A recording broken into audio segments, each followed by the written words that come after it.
Welcome to another Miscellaneous Monday, everybody. And you might remember a few weeks ago, I actually did a video about something very similar to what I'm going to talk about today.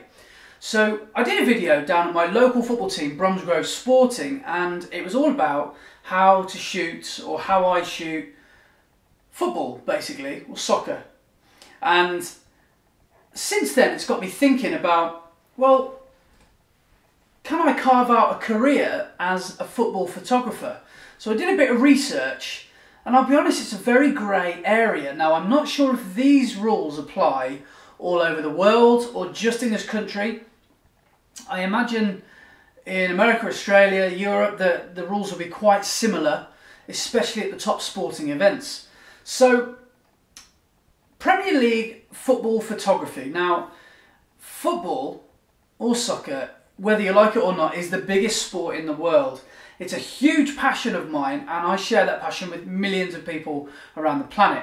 Now, what I love to do, and what I do like to do, is to combine those two passions. I love football and I love photography, so taking pictures of football at the highest level would be a dream come true for me, but it's not quite as simple as turning up to the match and taking some pictures. In fact, I've even read, and you might even know this yourself, that if you turn up to a football match with your camera, you could be asked to leave straight away. And if they see you taking a picture, the football team, the football club, have the right to ask you to delete that photo and leave, because you're on private property and the league is owned by a company called Dataco, and they reserve the rights to only licensed photographers taking their photographs. And what's even more disheartening is those photographers that are pitch side. I mean, this may even apply in the NFL, the NHL, the basketball, the NBA in America and across the world as well, is that the photographers don't even own the rights to those photographs themselves.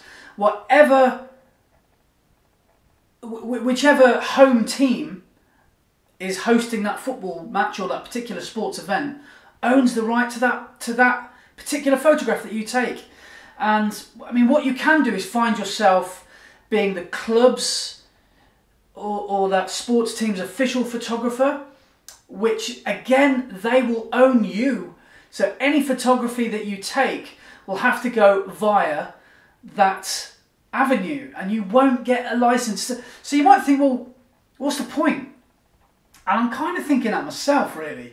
And to get a license, here's what you have to do. Now, this might be slightly different, and please do let me know if any of you know anyone who's a professional, and I mean someone who's doing this week in, week out, a photographer at one of these big sporting events, and let me know, because I'd love to just fire them an email and see if I can clear this up.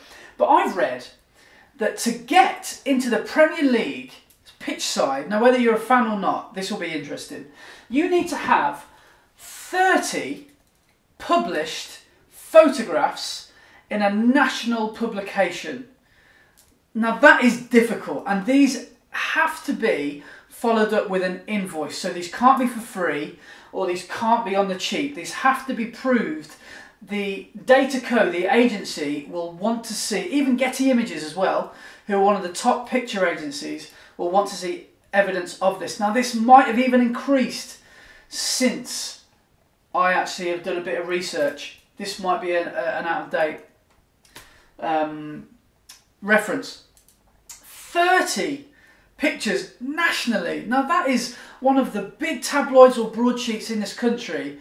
To get, I mean, that's pretty difficult. So how do you get that? Okay, well, let's work backwards. Now the Championship is the next level down, and the football leagues 1 and 2, which are in essence the Division 2, 3 and 4 of the football leagues in this country.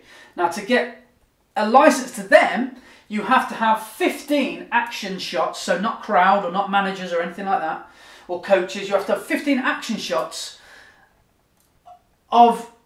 you have to have had 15 action shots published in regional newspapers. So that's your local paper. But again, you have to provide evidence that you have charged these publications for your services. And if you haven't, then I don't know how you get this license. It's really quite difficult. And as well, I've also read that you have to have public liability insurance for at least up to £5 million. And lower down than that, so essentially that's League 5 and 6, which we know in this country as the Conference National and the Conference, how do we call that? The Conference Premier, I think it's called. I don't really even understand how you get to that level. I think all you need is, I think you need public liability insurance up to 5 million. And a good portfolio of images, but I don't know what the minimum requirement is. Anyway, so what I did, or what I'm doing, is I'm going down to my local sports team, Bromsgrove Sporting, and luckily, last week at the football, I managed to grab a photo of the team celebrating. And remember when I said I was going to send a few photos on to the press officer? Well, I did, and they actually published or sent on my photograph to the local publication, and I got it printed on the back of the local paper, which is called the Bromsgrove Standard. So that's 1 down, 14 to go. But no, because they actually didn't pay me for that. I was okay because I had it for a bit of exposure. So again, back to the drawing board. But the local paper won't. They don't have funds. Or put it this way, they have other people who are willing to give their photographs for free. So basically, at this level, all you're doing is making a portfolio so you can be published in a regional paper and hope that you can charge them. Whereas the majority of regional papers either have their own photographer or they won't pay you for it. So it's a really difficult one to get into. So if you know anybody who is employed by a football club or a big sports team, let me know, because I really want to talk to them and ask them how on earth you become a professional sports photographer. So anyway, last week I went to the football club again, last Saturday, so a couple of days ago, and got talking to the press officer, said that they'd picked up my photo from the week before, and they gave me a jersey, they gave me a high-vis jacket, and they said I can go onto the pitch, and I can take some photographs, and any pictures I take I'll pass on to the club, which I have done. And nothing yet, so I don't know if they've taken some photographs from the other photographers that were there, because there wasn't just me, there were at least 3 or 4 other photographers there. And on speaking to them, they do a similar thing to me. They're just trying to create a portfolio. They love the football, they love going there on a Saturday afternoon in the hope that the local paper will publish their photograph, which is quite a nice compliment, I think. I mean, to see your work in the local paper, that's all a lot of people want. But if you want to make a bit of money out of it, I don't think professional photography in sports is the way to go. So here's me basically sticking the FoPro or the GoPro on top of the camera. I managed to get a couple of images, and I ran on the pitch at the end of the game because there was a pitch invasion, and I managed to get a few more images, and I've put them on the club's local Facebook group, and I've had 100 likes on a couple of pictures, which is great, because you get people's name on your lips, because people think, oh, is that an Andrew Maguire photo? You see them at the next game, they see you with the camera, they want their picture taken. So who knows, it could lead to more work. But as well, you've got to be careful. Make sure that you approach any club that you're going to, because they might not even let you take pictures. They might be very protective. So email ahead to the press office or the PR manager just to see if they'll let you to take some pictures, because I've heard some people at Man United and Chelsea and certain teams, they see you with a camera, they don't even let you photograph the warm-up, you're out straight away.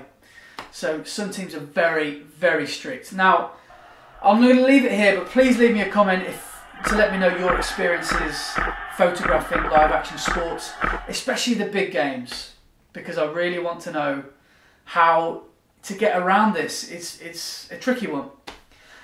Anyway, thanks for watching this Miscellaneous Monday. It's a hot topic for debate. It's a really difficult thing to shoot, and it's very difficult to make money out of. So again, catch-22 for a lot of people. Anyway, thanks for watching, folks. I will see you on the next video. Like, comment, subscribe, and tell your friends. La, la, la, la, la, la, la, la. better.